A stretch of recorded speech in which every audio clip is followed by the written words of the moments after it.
Hey guys, how are you all?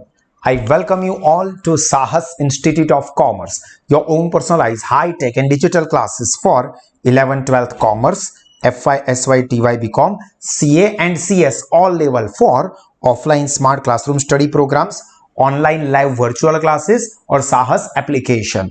दोस्तों, इस वक्त हम लोग स्टडी कर रहे हैं हमारा सब्जेक्ट बिजनेस एथिक्स और आज के सेशन में हम लोग डिस्कस करने जा रहे हैं बहुत ही ज्यादा इंपॉर्टेंट टॉपिक जो कि है benefits of managing ethics in work place. और ये क्वेश्चन दोस्तों आपको एग्जाम में कंफर्म आने वाला है। लिख दीजिए कंफर्म एग्जाम में आने वाला है। तो आप इस सेशन को बहुत ही ध्यान से समझना, मेरे साथ साथ जरूरी सारी चीजों को टिक मार्क और हाईलाइट करना है और फिर अपनी नोटबुक में भी एक बार लिख देना है। चलिए तो हम स्टार्ट करते हैं। हमारे टॉपिक का नाम फिर से एक बार बता दो, benefits of managing ethics in work place. मतलब हम हमारे वर्क प्लेस में, हमारे ऑर्गेनाइजेशन में, ऑफिस में हम एथिक्स को फॉलो करते हैं तो उससे क्या बेनिफिट्स मिलेंगे, ये सारे बेनिफिट्स हम लोग डिस्कस करने वाले हैं। तो यहां पर देखिए क्या कहा है इंट्रोडक्शन में, ethics at the work place brings discipline and order. Order यानी कि सब कुछ एक ही सीक्वेंस में अच्छे से चलेगा विदाउट एनी डिस्टर्बेंस। हम नहीं बोलते लॉ एंड ऑर्डर, यहां पर डिसिप्लिन और ऑर्डर में सारी चीजें चलती रहेगी। It improves and strengthen the relationship amongst supervisors या सुपीरियर्स, पीयर्स मतलब साथ में काम करने वाले, एंड सबऑर्डिनेट, चाहे वो सुपीरियर हो, सुपीरियर मतलब हमसे ऊपर के लेवल वाले, पीयर्स मतलब हमारे साथ साथ के लेवल वाले, एंड सबऑर्डिनेट मतलब हमारे अंडर में वर्क करने वाले। तो सबके बीच के रिलेशन जो है वो इंप्रूव एंड स्ट्रेंथन हो सकते हैं अगर हम लोग एथिक्स फॉलो करते हैं तो। It enhance the commitment, enhance मतलब इंक्रीज करना, बढ़ाना। कमिटमेंट, एक बार जो मैंने कमिटमेंट कर दी फिर तो मैं अपने आप की भी नहीं सुनता, वो वाला कमिटमेंट कि एक बार बोल दिया मतलब होगा, उसको और एनहांस करेगा। Accountability of the top manager, accountability मतलब आंसरेबिलिटी यानी कि responsibility of the top managers and ensures safety of the interest of its various stakeholders। मतलब आप गोल घूम के देखो तो अगर हम लोग बिजनेस में एथिक्स फॉलो करते हैं तो उसके फायदे ही फायदे हैं, ऐसा कहने की कोशिश हो रही है। And there are two kinds of energy forces that contributes work ethics. दो तरह के एनर्जी फोर्सेस जो कि वर्क एथिक्स को और प्रमोट करते हैं बिजनेस के अंदर। पहला है असुरी संपत्ति, द डेमोनिक फोर्सेस। डिमोनिक मतलब हम लोग नहीं बोलते असुर, डीमन मतलब राक्षस जैसा, मतलब पनिशमेंट के फॉर्म में, नेगेटिव। इसको हम लोग कैसे याद रखेंगे, नेगेटिव। हम छोटे बच्चों को नहीं कहते हैं आवाज मत कर वरना चोर तुझे ले जाएगा, तो ये क्या हो गया, असुरी संपत्ति मींस डिमोनिक फोर्सेस। डीमन मतलब राक्षस। एंड सेकंड वन इज दैवी संपत्ति, दैवी मतलब अच्छा, डिवाइन यानी कि पॉजिटिव। तो ये दो टाइप के फोर्सेस है, एक पॉजिटिव चीजें आपको एनकरेज करती है अच्छा काम करने के लिए, या नेगेटिव चीजें अगर आपने कुछ बुरा किया है उससे आपको नुकसान हुआ है तो वो चीज अब आपको एनकरेज करेगी कि आप एथिकल काम करो, यानी कि अच्छा काम करो। तो ये दो फोर्सेस जो है वो बिजनेस में एथिक्स को फॉलो करवाते हैं। दो both the forces contribute to the work ethics, the divine forces contribute to the work ethics in more positive way, जो कि हमने यहां पर ऑलरेडी देख लिया कि जो डिवाइन फोर्सेस है वो एथिक्स को पॉजिटिव वे पे अप्लाई करवाता है। It brings more Holi alliance, Holi यानी कि अच्छा, good, Holi alliance of ethics in work place. भी ऑब्वियस सी बात है कि अगर आपको पॉजिटिव आउटकम मिला है तो आप दिल से करोगे। हाँ, अगर आपको नेगेटिव मिला है तो आप अच्छा काम करोगे बट डर की वजह से कि वो कुछ गलत होता है मेरे साथ, अगर मैं कुछ बुरा करता हूं तो उससे बचने के लिए मैं अच्छा काम कर रहा हूं। मुझे कोई अच्छा काम करने का शौक नहीं है पर बुरे का जो बुरा नतीजा मुझे मिलता है उससे बचने के लिए मैं अच्छा काम कर रहा हूं, तो ऑब्वियस सी बात है कि वो आप उतना दिल से नहीं करोगे बट आप अच्छा करते हो और आपको उसका पॉजिटिव बेनिफिट मिल रहा है तो यार जो और अच्छा करना है। तो ये ऑब्वियस है कि ज्यादा होली अलायंस होता है। These forces should be promoted at the work place. तो ये टाइप के यानी कि दैवी फोर्सेस यानी कि डिवाइन फोर्सेस उसको और प्रमोट करने चाहिए। Managing ethics in the work place provides the following benefit. अभी हम देखते हैं कि ये क्या क्या बेनिफिट्स है जो कि एथिक्स को फॉलो करने से मिलते हैं। तो देखिए सबसे पहला ही क्या है, attention to the business ethics improves society, समाज को इंप्रूव करेगा, अच्छा बनाएगा। A matter of decades ago children in our country work 16 hours a day, मतलब बहुत साल पहले क्या होता था, बच्चों लेबर, चाइल्ड लेबर, बच्चों से मजदूरी करवाते थे। Workers limbs were torn off, limbs मतलब अवयव, body part, and disabled workers were condemned to poverty and often starvation, starvation यानी कि हंगर, भूखमरी। स्टारवेशन का मतलब होता है हंगर, मतलब आपने पुराने मूवीज वगैरह में देखा होगा कि जो मजदूर है वो कपड़े की मिल में काम करता है और घर के टेंशन में उसके हाथ जो है वो कपड़े के मशीन के अंदर आ जाते हैं और हाथ कट जाता है। तो क्या करते हैं उसके बॉस, उसको चल निकल, पहली फुर्सत में, अभी कोई जरूरत नहीं है तेरी इधर, तो अभी उसके बेचारे के हाथ कट गए, तो ऑब्वियस है कहीं और काम नहीं कर पाएगा। जहां पर काम कर रहा था वहां पर भी उसको सिंपैथी नहीं दिखाई, उल्टा जीपीएल बीपीएल लात मार के निकाल दिया, तो वो बेचारा, उसका परिवार बेचारा भूखमरी में आ जाएगा। तो पहले ऐसा होता था कि बहुत घंटों तक काम करवाओ, इतना सारा काम करवा के इत्तू से पैसे दो, और अगर कुछ वर्कर को नुकसान होता है, एक्सीडेंट हो जाता है, इंजरी होती है, चल निकल, अभी तू मेरे लिए बेकार हो गया, ऐसा बोल के निकाल देते थे। Trust controlled some markets to the extent that prices were fixed and small business had to close down। अभी ऐसे सिचुएशन में क्या होता था, कुछ जगह पे ट्रस्ट मार्केट को कैप्चर करते थे, कंट्रोल करते थे, ट्रस्ट कहो, कार्टल्स कहो, जिससे छोटे छोटे बिजनेस को क्या करना पड़ता था, वो कंपटीशन में टिक नहीं पाते थे, उनको अपना बिजनेस बंद कर देना पड़ता था। Price fixing crippled normal market forces, price fix जो पहले से कर देते थे, वो जो नॉर्मल मार्केट होता है ना, नॉर्मल मार्केट जो कि डिमांड एंड सप्लाई के ऊपर डिपेंड है, उसको पूरा तोड़ देते हैं। क्यों? क्योंकि कंट्रोल प्राइस वही लोग करते थे। Employees were terminated based on the personalities, मतलब परफॉर्मेंस के ऊपर नहीं, पर्सनालिटी के ऊपर। तू अच्छा है, तू अच्छी लगती है, आजा, तू साला निकल, तेरी शक्ल देख के मेरा दिन बिगड़ जाता है, निकल। तो ये सब चीजें होती थी। Then society reacted and demanded that business place high value on fairness and equal rights. अभी लोगों के अंदर समझदारी आ गई and society reacted and demanded high value on fairness and equal rights. Anti trust laws were instituted, मतलब ऐसे आप लोग प्राइस को मैन्युपुलेट करोगे, कंट्रोल करोगे, फिक्स करोगे, नहीं चलेगा, उसके अगेंस्ट में यहां पर लॉ बनाए गए। गवर्नमेंट एजेंसीज वर एस्टैब्लिश, यूनियंस वर ऑर्गेनाइज, जो लेबर यूनियंस होते थे, मजूर सब, उनको प्रॉपर ऑर्गेनाइज किया गया, पावर दिए गए। Laws and regulations were establish and this has improved main benefit. ये इन सब का फायदा क्या निकला? Improved the living standard of society, जो लोग हैं उनका स्टैंडर्ड ऑफ लिविंग इंप्रूव हुआ, क्योंकि उनको पहले तो रीजनेबल रेम्यूनरेशन मिलना शुरू हुआ, एक्सप्लॉइटेशन बंद होगा, अगर उनको एक्सीडेंट होता है तो कॉम्पनसेशन मिलता है, तो वो भिखारी बन जाए या बेरोजगार बन जाए या उनका जो परिवार है वो भूखमरी पे आ जाए, ऐसा नहीं होगा, उनकी भी केयर होती है बिकॉज ऑफ दिस लॉस। तो ये एथिक्स की वजह से पहले तो जो सोसाइटी है उसका स्टैंडर्ड ऑफ लिविंग बढ़ता है, उसको फायदा मिलता है। Second is ethic programs help maintain moral course in the disturbed time। जो disturbed time होता है, मतलब देखो अच्छी चीज है, जब हम पैसे वाले हैं या हमारे पास कोई प्रॉब्लम नहीं है तब तक तो हम अच्छे ईमानदार बन के रहेंगे, बट जब हम प्रॉब्लम में हो, टेंशन में हो, तभी भी हम हमारी मोरालिटी मेंटेन करेंगे, ये बहुत इंपॉर्टेंट है। तो business ethics is critical during the times of fundamental changes like those faced by now by business, both non profit और प्रॉफिट, मतलब प्रॉफिट ऑर्गेनाइजेशन हो, नॉन प्रॉफिट ऑर्गेनाइजेशन हो, बट जो फंडामेंटल चेंजेस आ जाते हैं उन सिचुएशन में टिकना, उस सिचुएशन में एथिक्स को फॉलो करना बहुत डिफिकल्ट हो जाता है। During the times of changes there is often no clear moral standard to guide the leaders about what is right और रॉन्ग, क्या सही है क्या गलत है किसी को नहीं पता है। Continuous attention to ethics in the work place helps the leader and staff to act consistently, मतलब कि जब चेंज होता है उस सिचुएशन में अगर कंटिन्यूअस उसके ऊपर फोकस किया जाता है तो जो एथिक्स है उसको फॉलो कर सकते हैं। उसका एक रिसेंट एग्जांपल आप लिख लो कि कोरोना के टाइम पे सब ऑनलाइन एजुकेशन हो गया था। अभी उसके पहले किसी ने इतना ज्यादा ऑनलाइन एजुकेशन को एक्सपीरियंस किया नहीं था, बट इस सिचुएशन के अंदर जो लोगों ने अच्छे से फोकस किया, अच्छे से वर्क किया, चाहे वो अच्छे टीचर्स हो या अच्छे स्टूडेंट्स हो, तो ऑब्वियस सी बात है कि वो एथिकली अपना काम करते रहे। कुछ लोग ऐसे भी होंगे कि चलो भाई एग्जाम नहीं होने वाली है, ऑनलाइन होने वाली है, तो टीचर्स नहीं पढ़ाएंगे, बस कैमरा के सामने आके बोल के चले जाओ, स्टूडेंट्स भी चलो मोबाइल चालू करके मीटिंग चालू करके सो जाओ।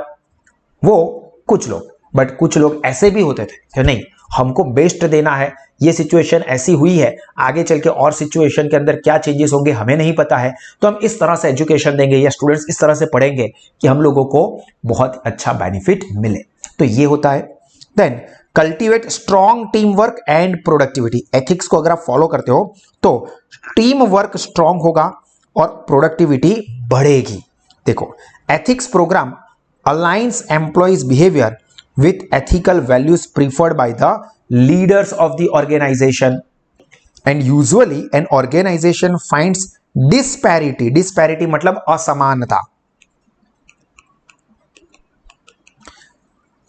between its preferred values and values actually reflected by the behavior in the workplace। देखो, preferred value अलग है and actual reflected by behaviour ये अलग है। मतलब लोग कहने के लिए तो बहुत कुछ कहते हैं, बट क्या करते हैं वो बहुत इंपॉर्टेंट है। Don't trust the word, trust the action, और देखो कि क्या ये एक्शन ट्रस्ट के साथ अलाइन होते हैं या नहीं। Ongoing attention and dialogues regarding values in the workplace builds openness. क्या बिल्ड करेंगे? Openness, integrity and community, critical ingredients of strong team in workplace. ये भी इंपॉर्टेंट सेंटेंस है। Employees feel strong alignment between their values and those of organization. मतलब individual जो चीजें मानता है कि ये मेरी स्ट्रॉन्ग वैल्यू है, मैं ऐसा गलत काम नहीं करूंगा, ऑर्गेनाइजेशन भी यही चीज मानता है कि हम लोग गलत चीज नहीं टॉलरेट करेंगे। मतलब छोटे बच्चे है तो एक्सप्लॉइट करना, वो सपोज जो इंडिविजुअल है, एम्प्लॉय है, उसको ये चीज में मींस ये नहीं मानता, ये अगेंस्ट में कि किसी को भी एक्सप्लॉइट करो। ऑर्गेनाइजेशन भी यही मानता है कि भाई अपन अपने कस्टमर को कभी भी एक्सप्लॉइट नहीं करेंगे।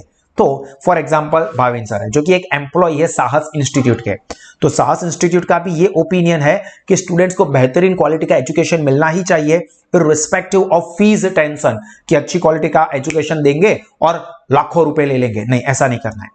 भाविन सर यहां पर साहस इंस्टीट्यूट में पढ़ाते हैं, तो साहस इंस्टीट्यूट की तरह भाविन सर का भी गोल यही है कि मुझे बच्चों को बेहतरीन क्वालिटी का एजुकेशन देना है। ऐसा ना हो कि फीस की वजह से वो अच्छे एजुकेशन से दूर रहे। तो यहां पर क्या हुआ, इंडिविजुअल का जो वैल्यू है वो कि अच्छी क्वालिटी का एजुकेशन स्टूडेंट्स को फीस के टेंशन के बिना मिले।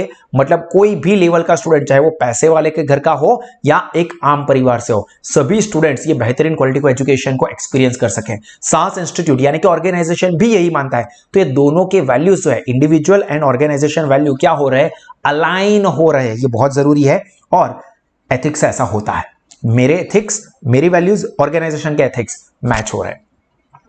They react with strong motivation and performance. इससे क्या होगा, एक तो मोटिवेशन स्ट्रॉन्ग मिलेगा और परफॉर्मेंस और अच्छा होगा। क्यों? क्योंकि यार मैं जो करना चाहता हूं as Bhavin sir, as a teacher, कि मुझे अच्छी क्वालिटी का एजुकेशन देना है, एनर्जी से पढ़ाना है स्टूडेंट्स को, मैक्सिमम स्टूडेंट्स को नॉलेज मिले, फीस का टेंशन ना हो, उनका प्रिपरेशन बेहतरीन हो, एग्जाम अच्छे से दे, रिजल्ट स्कोर करे, अच्छे लाइफ में करियर बनाए।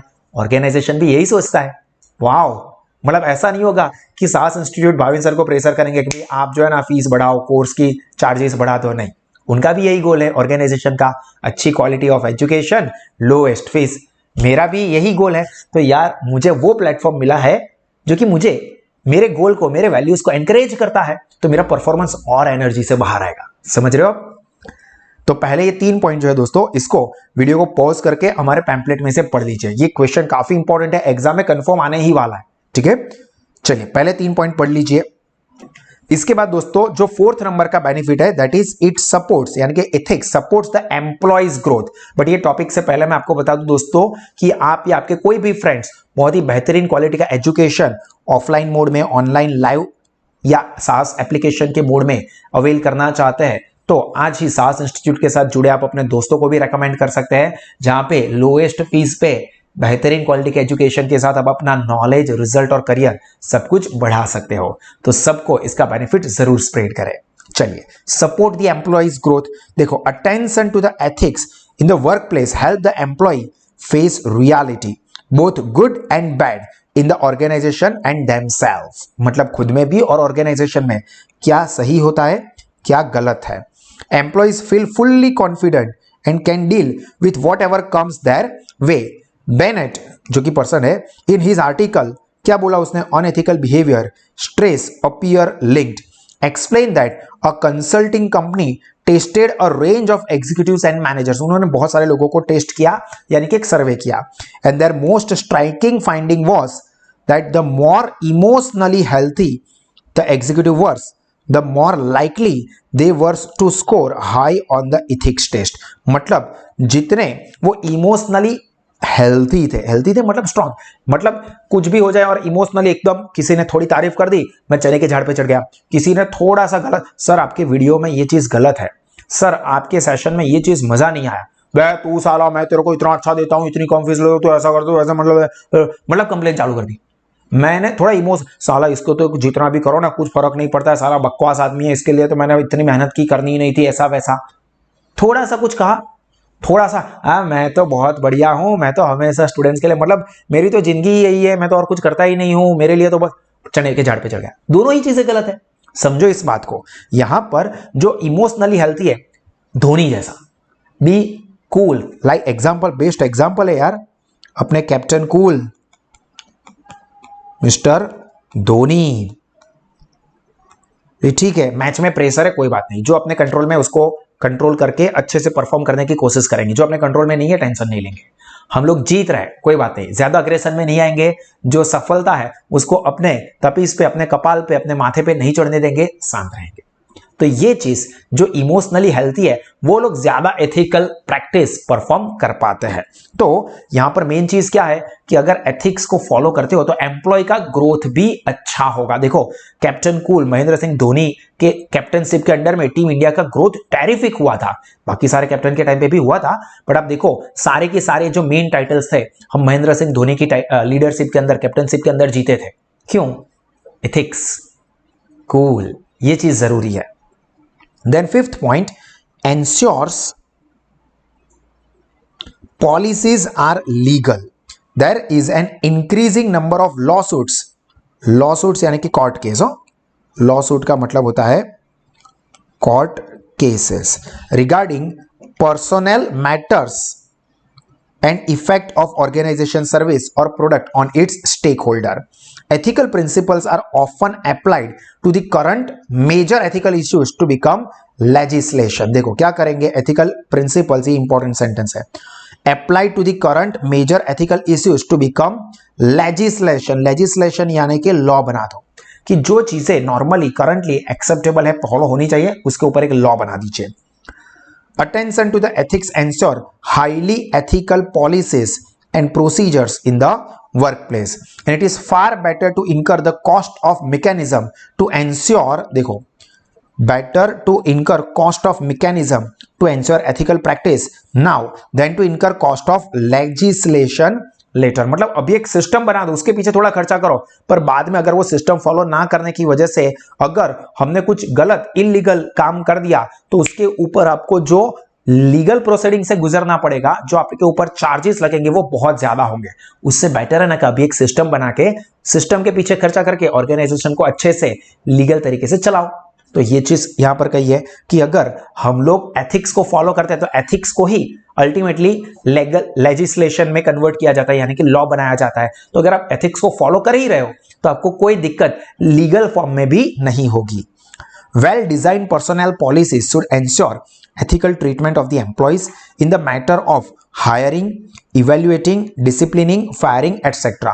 ये सारी चीजों के अंदर क्या होगा, फेयर एथिकल प्रैक्टिस। जब हम एम्प्लॉय को हायर कर रहे हैं, अपॉइंट कर रहे हैं, ऐसा नहीं कि अपनी पहचान वाले है तो ले लीजिए, अच्छा है, स्किलफुल है, टैलेंटेड है तो लेंगे।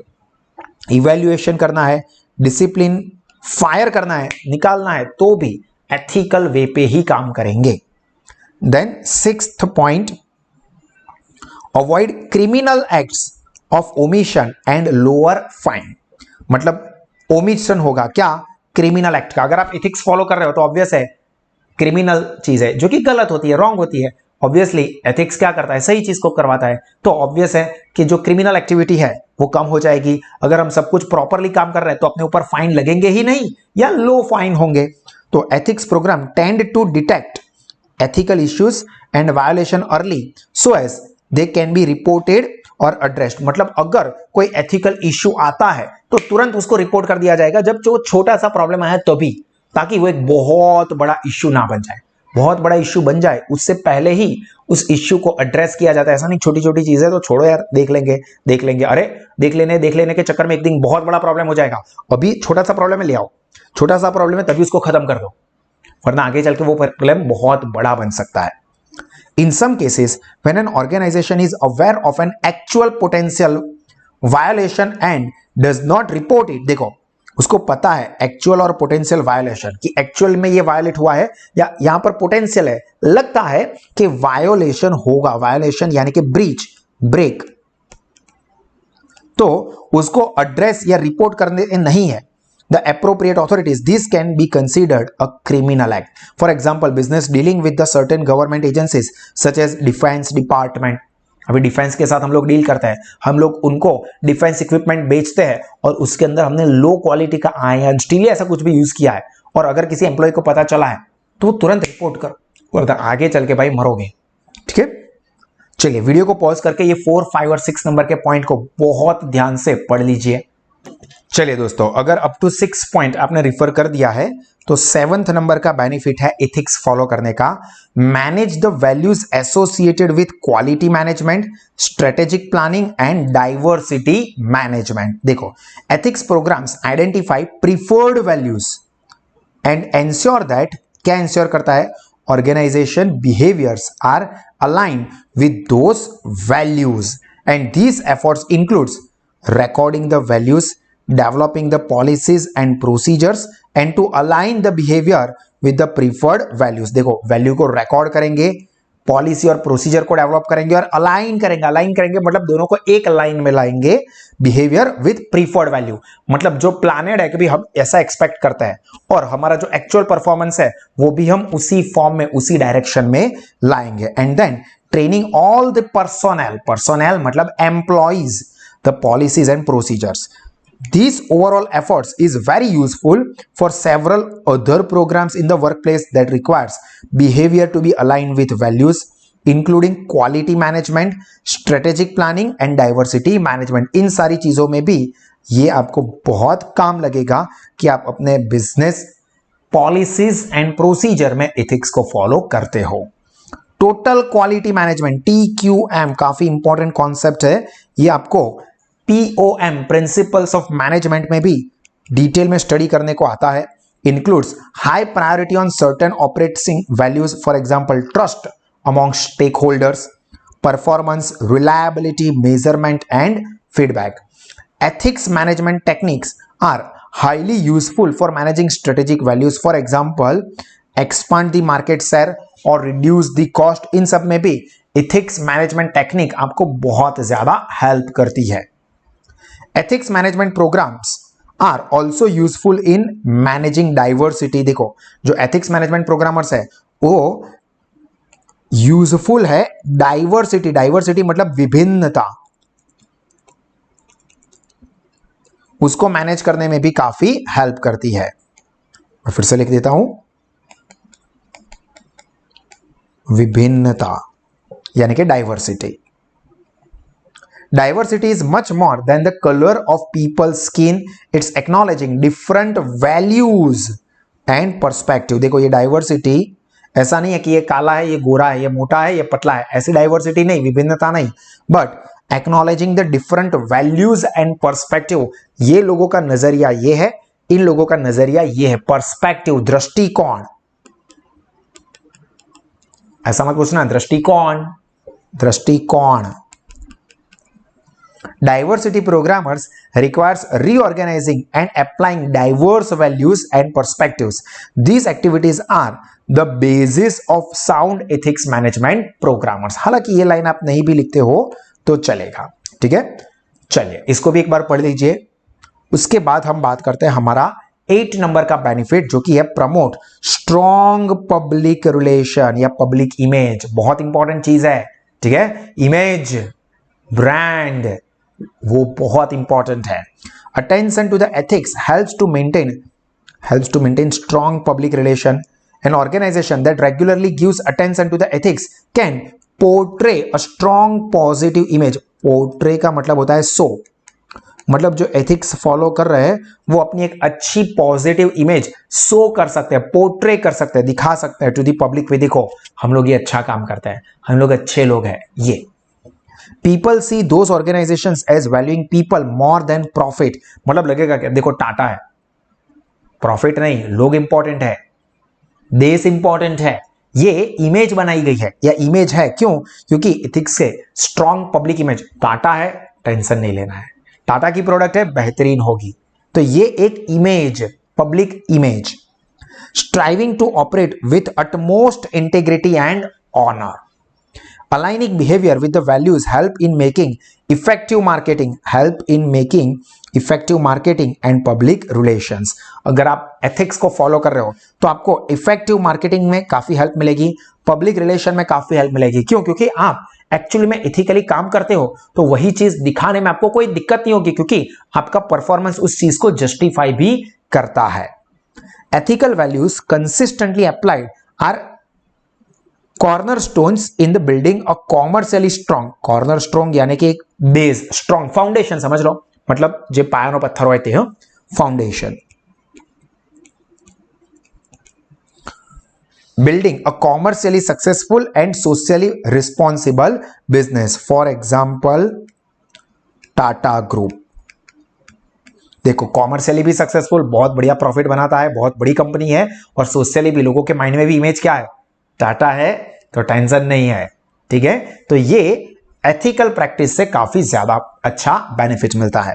And the last point, that is overall benefit of ethics program, managing ethical values in the work place legitimise managerial actions, legitimise मतलब लीगलाइज, प्रैक्टिकल बना देगा, रेगुलर यूज में आ जाए ऐसा।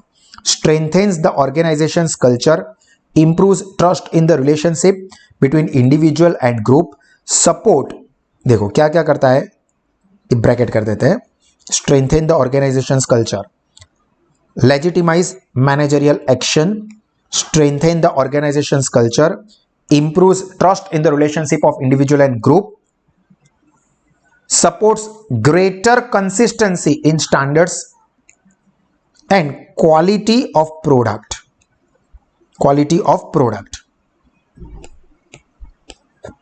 and cultivates, यहां तक का है ये पॉइंट, यहां तक का है,